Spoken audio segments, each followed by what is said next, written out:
Chapter 7. The Mines. Curdie went home whistling. He resolved to say nothing about the princess, for fear of getting the nurse into trouble, for while he enjoyed teasing her because of her absurdity, he was careful not to do her any harm. He saw no more of the goblins, and was soon fast asleep in his bed. He woke in the middle of the night, and thought he heard curious noises outside. He sat up and listened, then got up and, opening the door very quietly, went out. When he peeped around the corner, he saw under his own window a group of stumpy creatures, whom he at once recognized by their shape.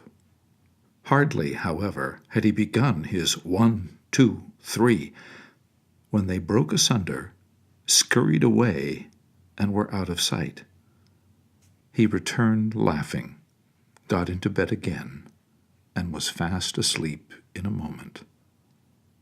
Reflecting a little over the matter in the morning, he came to the conclusion that, as nothing of the kind had ever happened before, they must be annoyed with him for interfering to protect the princess. By the time he was dressed, however, he was thinking of something quite different, for he did not value the enmity of the goblins in the least. As soon as they had had breakfast, he set off with his father for the mine. They entered the hill by a natural opening under a huge rock, where a little stream rushed out. They followed its course for a few yards, when the passage took a turn and sloped deeply into the heart of the hill. With many angles and windings and branchings off, and sometimes with steps where it came upon a natural gulf, it led them deep into the hill before they arrived at the place where they were at present digging out the precious ore. This was of various kinds, for the mountain was very rich in the better sorts of metals. With flint and steel and tinderbox, they lighted their lamps, then fixed them on their heads, and were soon hard at work with their pickaxes and shovels and hammers. Father and son were at work near each other, but not in the same gang.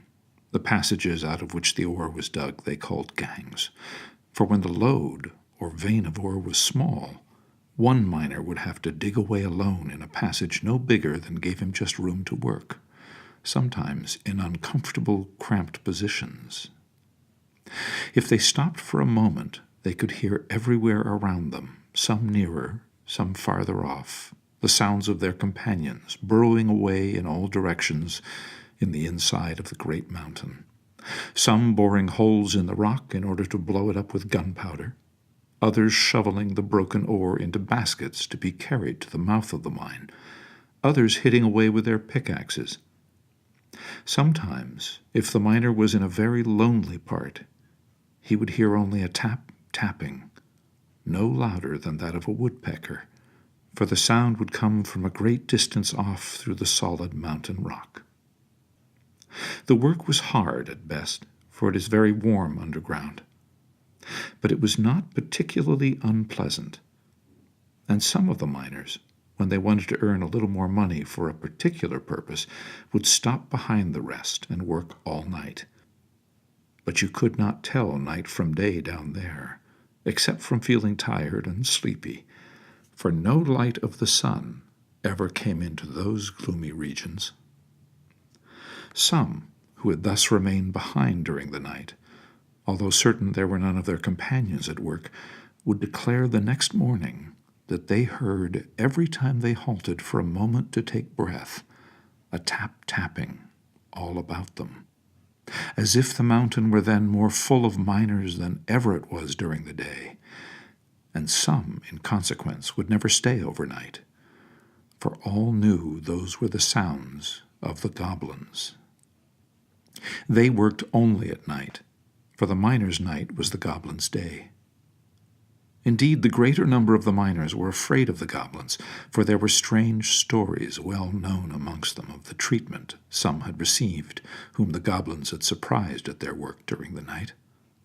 The more courageous of them, however, amongst them Peter Peterson and Curdie, who in this took after his father, had stayed in the mine all night again and again, and although they had several times encountered a few stray goblins, had never yet failed in driving them away.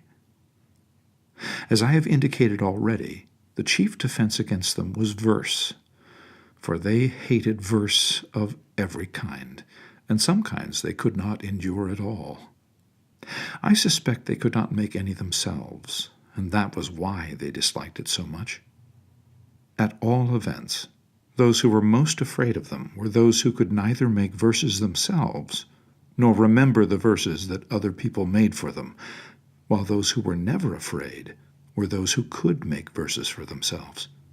For although there were certain old rhymes which were very effectual, yet it was well known that a new rhyme, if of the right sort, was even more distasteful to them, and therefore more effectual in putting them to flight.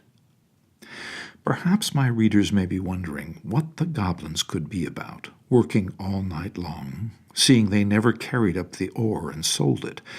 But when I have informed them concerning what Curdie learned the very next night, they will be able to understand. For Curdie had determined, if his father would permit him, to remain there alone this night, and that for two reasons. First, he wanted to get extra wages that he might buy a very warm red petticoat for his mother, who had begun to complain of the cold of the mountain air sooner than usual this autumn. And second, he had just a faint hope of finding out what the goblins were about under his window the night before.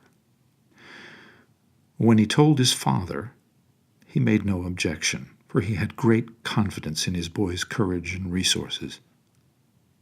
"I'm sorry I can't stay with you," said Peter, "but I want to go and pay the parson a visit this evening, and besides I've had a bit of a headache all day." "I am sorry for that, father," said Curdie. "Oh, it's not much. You'll be sure to take care of yourself, won't you?" "Yes, father, I will. I'll keep a sharp lookout, I promise you." Curdie was the only one who remained in the mine. About 6 o'clock the rest went away, everyone bidding him good night and telling him to take care of himself, for he was a great favorite with them all. "Don't forget your rhymes," said one. No, answered Curdie. "It's no matter if he does," said another, "for he'll only have to make a new one." "Yes, but he mightn't be able to make it fast enough," said another, "and while it was cooking in his head they might take a mean advantage and set upon him." "I'll do my best," said Curdie. "I'm not afraid." "We all know that," they returned, and left him. Chapter 8. The Goblins. For some time Curdie worked away briskly, throwing all the ore he had disengaged on one side behind him, to be ready for carrying out in the morning. He heard a good deal of goblin tapping, but it all sounded far away in the hill, and he paid it little heed. Towards midnight he began to feel rather hungry, so he dropped his pickaxe, got out a lump of bread which in the morning he had laid in a damp hole in the rock, sat down on a heap of ore, and ate his supper. Then he leaned back for 5 minutes' rest before beginning his work again, and laid his head against the rock. He had not kept the position for 1 minute before he heard something which made him sharpen his ears. It sounded like a voice inside the rock. After a while he heard it again. It was a goblin voice. There could be no doubt about that. And this time he could make out the words. "Hadn't we better be moving?" A rougher and deeper voice replied. "There's no hurry. That wretched little mole won't be through tonight, if he work ever so hard. He's not by any means at the thinnest place." "But you think the load does come through into our house?" said the first voice. "Yes, but a good bit farther on than he has got to yet.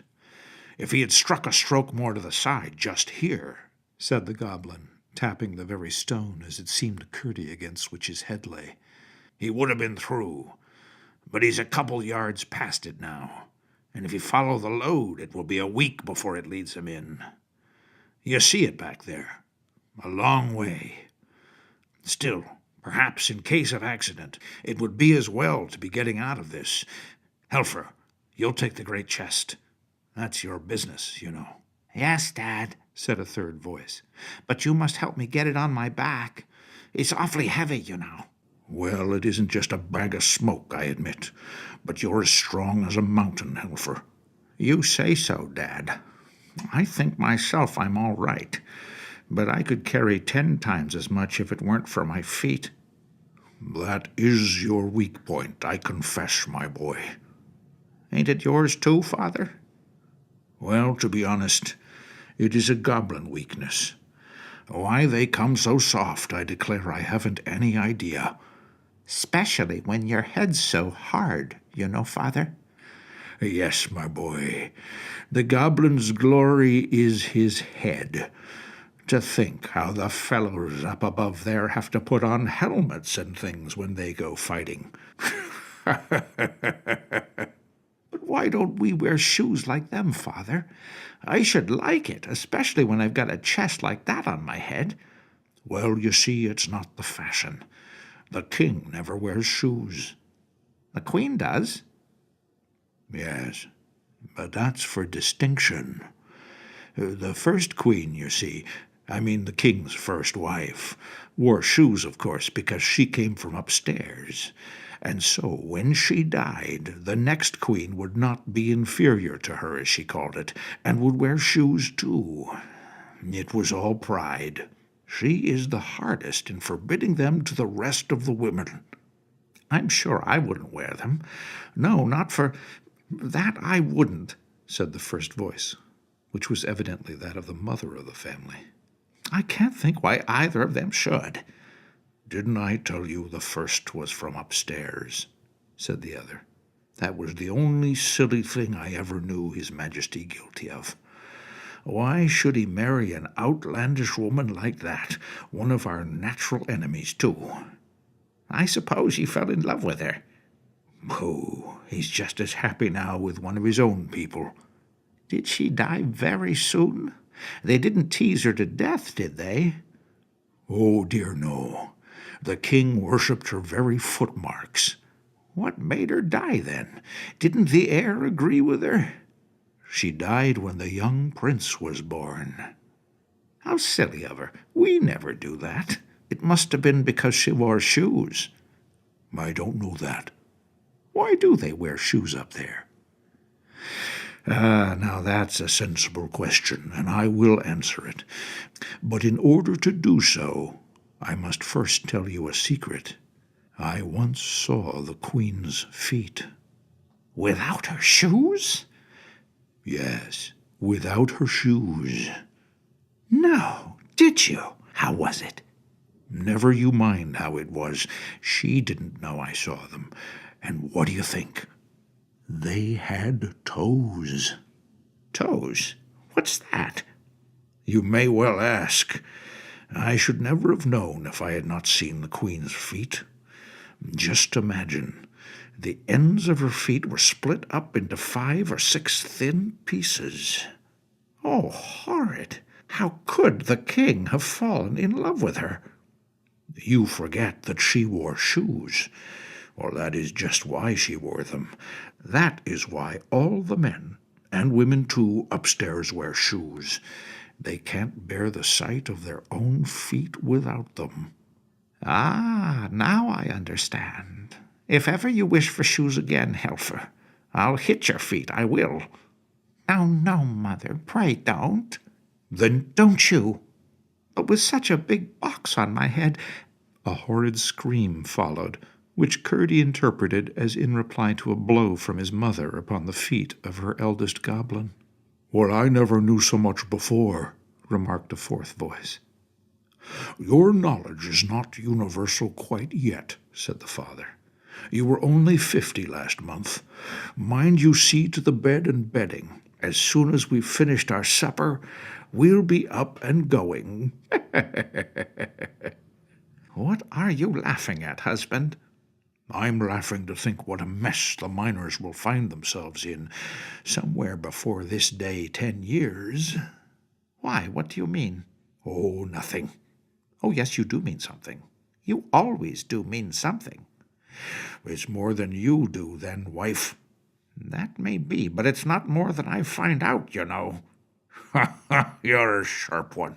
What a mother you've got, Helfer. Yes, father. Well, I suppose I must tell you. They're all at the palace consulting about it tonight, and as soon as we've got away from this thin place, I'm going there to hear what night they fix upon. I should like to see that young ruffian there on the other side, struggling in the agonies of...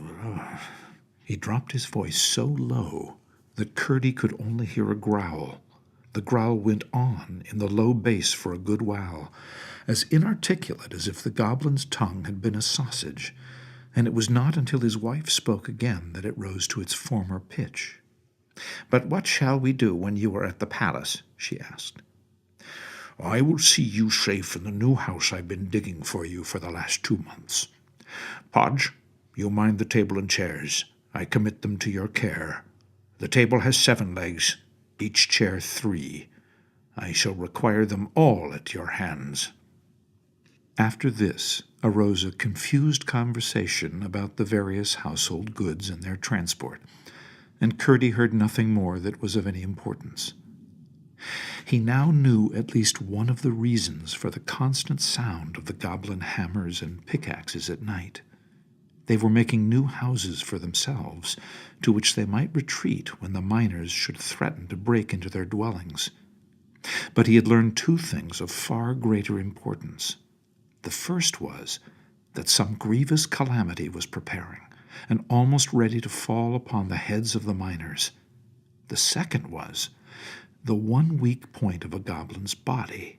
He had not known that their feet were so tender as he had now reason to suspect. He had heard it said that they had no toes. He had never had opportunity of inspecting them closely enough in the dusk in which they always appeared to satisfy himself whether it was a correct report. Indeed, he had not been able even to satisfy himself as to whether they had no fingers, although that also was commonly said to be the fact.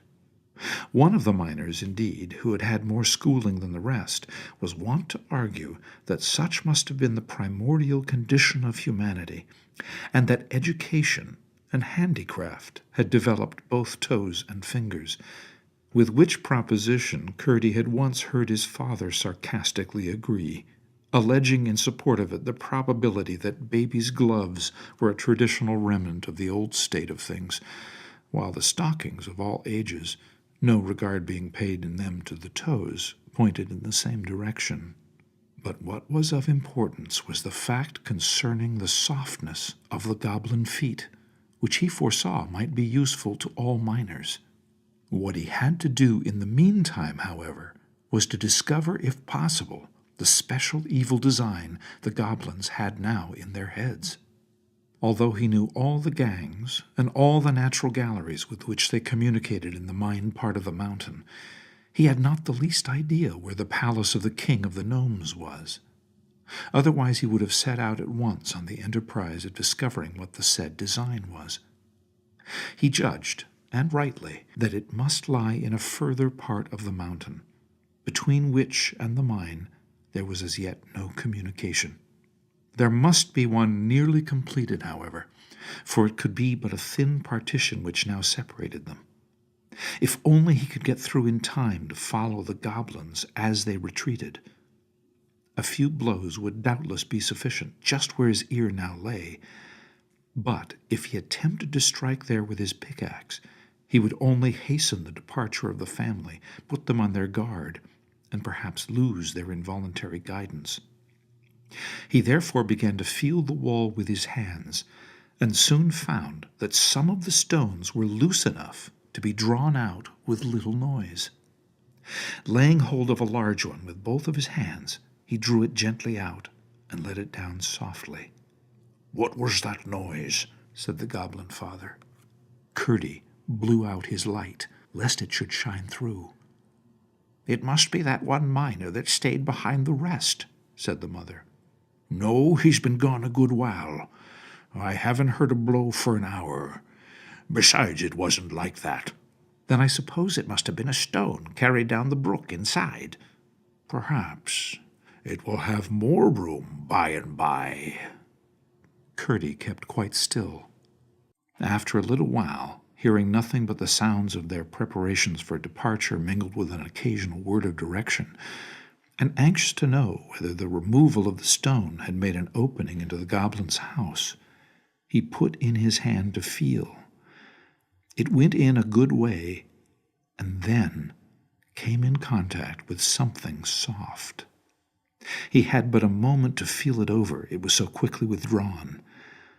It was one of the toeless goblin feet. The owner of it gave a cry of fright. "What's the matter, Helfer?" asked his mother. "A beast came out of the wall and licked my foot." "Nonsense! There are no wild beasts in our country," said his father. "But it was, father. I felt it." "Nonsense, I say. Will you malign your native realms and reduce them to a level with the country upstairs? That is swarming with wild beasts of every description." "But I did feel it, father."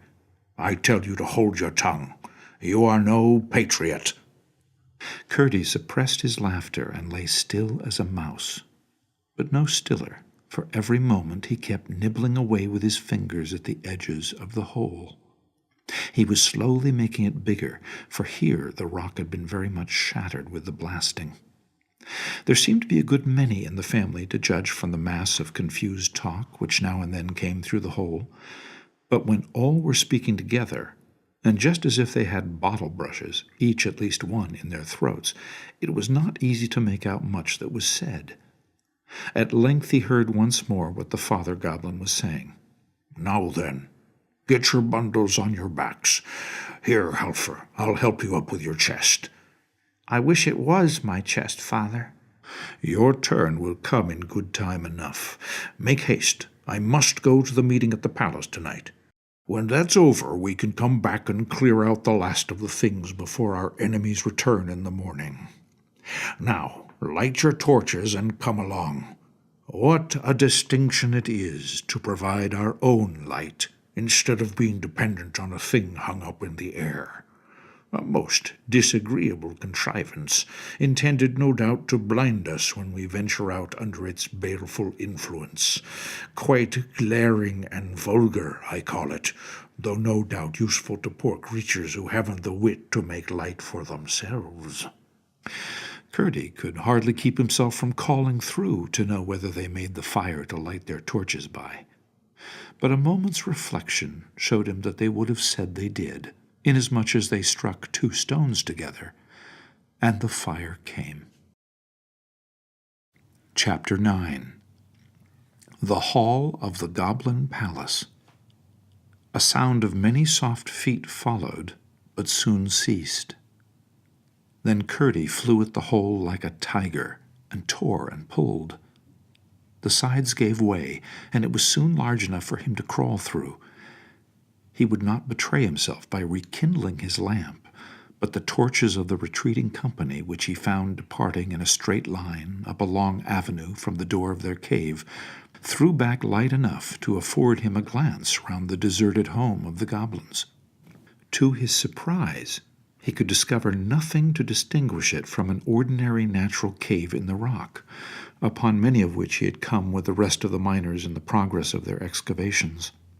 The goblins had talked of coming back for the rest of their household gear.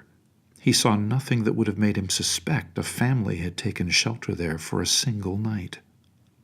The floor was rough and stony, the walls full of projecting corners, the roof in one place 20 feet high, in another endangering his forehead, while on one side a stream, no thicker than a needle, it is true, but still sufficient to spread a wide dampness over the wall, flowed down the face of the rock. But the troop in front of him was toiling under heavy burdens. He could distinguish Helfer now and then in the flickering light and shade, with his heavy chest on his bending shoulders, while the second brother was almost buried in what looked like a great feather bed. "Where do they get the feathers?" thought Curdie. But in a moment the troop disappeared at the turn of the way, and it was now both safe and necessary for Curdie to follow them, lest they should be around the next turning before he saw them again, for so he might lose them altogether. He darted after them like a greyhound. When he reached the corner and looked cautiously round, he saw them again at some distance down another long passage. None of the galleries he saw that night bore signs of the work of man, or of Goblin either. Stalactites, far older than the mines, hung from their roofs, and their floors were rough with boulders and large round stones, showing that there water must have once run. He waited again at this corner till they had disappeared round the next, and so followed them a long way through one passage after another. The passages grew more and more lofty, and were more and more covered in the roof with shining stalactites. It was a strange enough procession which he followed, but the strangest part of it was the household animals which crowded amongst the feet of the goblins. It was true that they had no wild animals down there, at least they did not know of any, but they had a wonderful number of tame ones. I must, however, reserve any contributions towards the natural history of these for a later position in my story. At length, turning a corner too abruptly, he had almost rushed into the middle of the goblin family, for there they had already set down all their burdens on the floor of a cave considerably larger than that which they had left. They were as yet too breathless to speak, else he would have had warning of their arrest. He started back, however, before anyone saw him, and retreating a good way, stood watching till the father should come out to go to the palace. Before long, both he and his son Helfer appeared, and kept on in the same direction as before, while Curdie followed them again with renewed precaution. For a long time he heard no sound except something like the rush of a river inside the rock. But at length what seemed like the far-off noise of a great shouting reached his ears, which, however, presently ceased. After advancing a good way farther, he thought he heard a single voice. It sounded clearer and clearer as he went on, until at last he could almost distinguish the words. In a moment or two, keeping after the goblins round another corner, he once more started back, this time in amazement. He was at the entrance of a magnificent cavern, of an oval shape, once probably a huge natural reservoir of water, now the great palace hall of the goblins. It rose to a tremendous height, but the roof was composed of such shining materials, and the multitude of torches carried by the goblins who crowded the floor lighted up the place so brilliantly that Curdie could see to the top quite well. But he had no idea how immense the place was until his eyes had got accustomed to it, which was not for a good many minutes.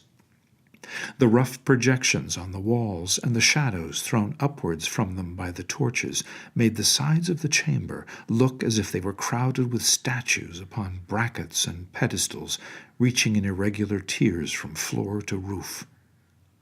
The walls themselves were in many parts of gloriously shining substances, some of them gorgeously colored besides, which powerfully contrasted with the shadows. Curdie could not help wondering whether his rhymes would be of any use against such a multitude of goblins as filled the floor of the hall, and indeed felt considerably tempted to begin his shout of 1, 2, 3, but as there was no reason for routing them, and much for endeavoring to discover their designs, he kept himself perfectly quiet, and peeping round the edge of the doorway, listened with both his sharp ears. At the other end of the hall, high above the heads of the multitude, was a terrace-like ledge of considerable height, caused by the receding of the upper part of the cavern wall.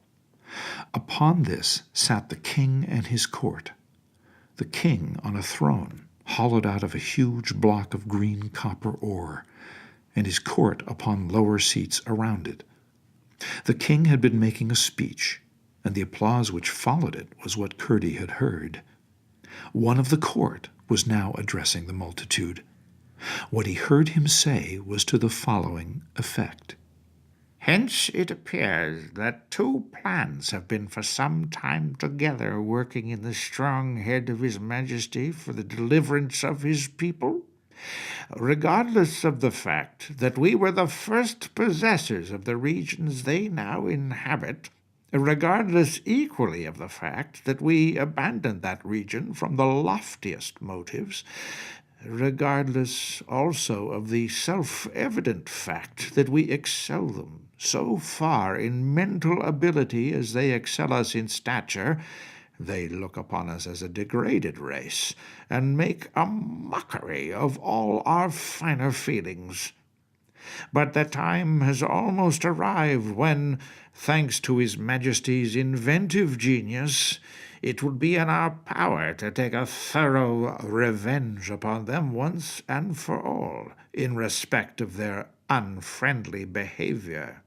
"May it please your Majesty," cried a voice close by the door, which Curdie recognized as that of the goblin he had followed. "Who is he that interrupts the Chancellor?" cried another from near the throne. "Glump," answered several voices. "He is our trusty subject," said the king himself in a slow and stately voice. "Let him come forward and speak." A lane was parted through the crowd, and Glump, having ascended the platform and bowed to the king, spoke as follows. "Sire, I would have held my peace, had I not known that I only knew how near was the moment to which the Chancellor had just referred. In all probability, before another day is past, the enemy will have broken through into my house, the partition between being even now not more than a foot in thickness." Not quite so much, thought Curdie to himself. "This very evening I have had to remove my household effects. Therefore the sooner we are ready to carry out our plan, for the execution of which His Majesty has been making such magnificent preparations, the better.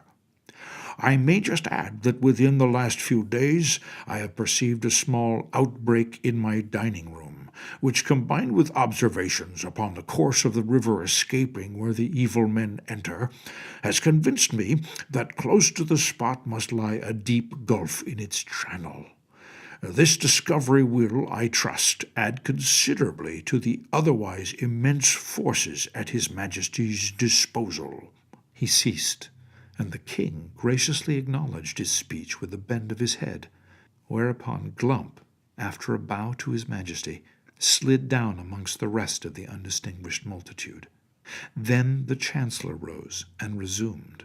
"The information which the worthy Glump has given us," he said, "might have been of considerable import at the present moment, but for that other design already referred to, which naturally takes precedence. His Majesty, unwilling to proceed to extremities, well aware that such measures sooner or later result in violent reactions, has excogitated a more fundamental and comprehensive measure, of which I need say no more. Should His Majesty be successful, as who dares to doubt, then a peace, all to the advantage of the Goblin kingdom, will be established for a generation at least, rendered absolutely secure by the pledge which His Royal Highness the Prince will have and hold for the good behavior of her relatives. Should His Majesty fail, which who shall dare even to imagine in his most secret thoughts, then will be the time for carrying out with rigor the design to which Glump referred, and for which our preparations are even now all but completed. The failure of the former will render the latter imperative." Curdie, perceiving that the assembly was drawing to a close, and that there was little chance of either plan being more fully discovered, now thought it prudent to make his escape before the goblins began to disperse, and slipped quietly away. There was not much danger of meeting any goblins, for all the men at least were left behind him in the palace, but there was considerable danger of his taking a wrong turning, for he had now no light, and had therefore to depend upon his memory and his hands. After he had left behind him the glow that issued from the door of Glump's new abode, he was utterly without guide so far as his eyes were concerned. He was most anxious to get back through the hole before the goblins should return to fetch the remains of their furniture.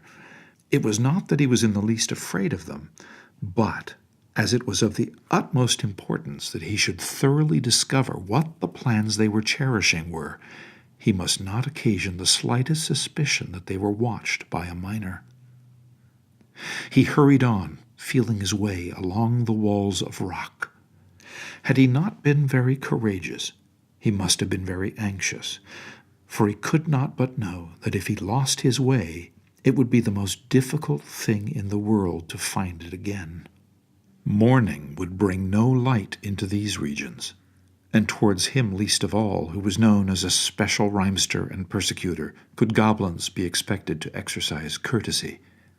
Well might he wish that he had brought his lamp and tinder-box with him, of which he had not thought when he crept so eagerly after the goblins. He wished it all the more when, after a while, he found his way blocked up and could get no farther. It was of no use to turn back, for he had not the least idea where he had begun to go wrong. Mechanically, however, he kept feeling about the walls that hemmed him in. His hand came upon a place where a tiny stream of water was running down the face of the rock. "What a stupid I am," he said to himself. "I'm actually at the end of my journey. And there are the goblins coming back to fetch their things," he added, as the red glimmer of their torches appeared at the end of the long avenue that led up to the cave. In a moment he had thrown himself on the floor and wriggled backwards through the hole. The floor on the other side was several feet lower, which made it easier to get back. It was all he could do to lift the largest stone he had taken out of the hole, but he did manage to shove it in again. He sat down on the ore heap and thought. He was pretty sure that the latter plan of the goblins was to inundate the mine by breaking outlets for the water accumulated in the natural reservoirs of the mountain, as well as running through portions of it, while the part hollowed by the miners remained shut off from that inhabited by the goblins. They had had no opportunity of injuring them thus. But now that a passage was broken through, and the goblins' part proved the higher in the mountain, it was clear to Curdie that the mine could be destroyed in an hour. Water was always the chief danger to which the miners were exposed. They met with a little choke damp sometimes, but never with the explosive fire damp so common in coal mines. Hence, they were careful as soon as they saw any appearance of water. As the result of his reflections while the goblins were busy in their old home, it seemed to Curdie that it would be best to build up the whole of this gang, filling it with stone and clay or lime, so that there should be no smallest channel for the water to get into. There was not, however, any immediate danger, for the execution of the goblins' plan was contingent upon the failure of that unknown design which was to take precedence of it, and he was most anxious to keep the door of communication open, that he might, if possible, discover what the former plan was.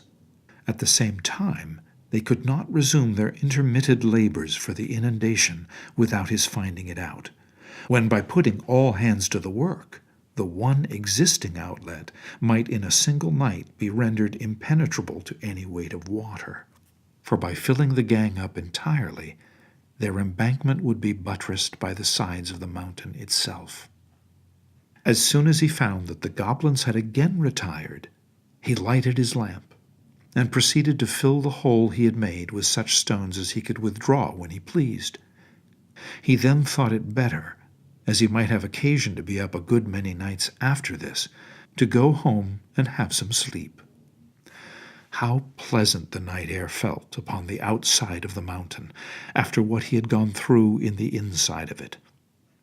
He hurried up the hill without meeting a single goblin on the way, and called and tapped at the window until he woke his father, who soon rose and let him in.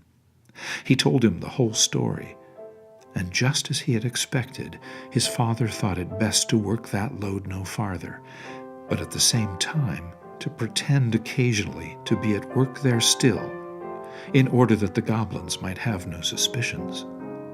Both father and son then went to bed, and slept soundly until the morning.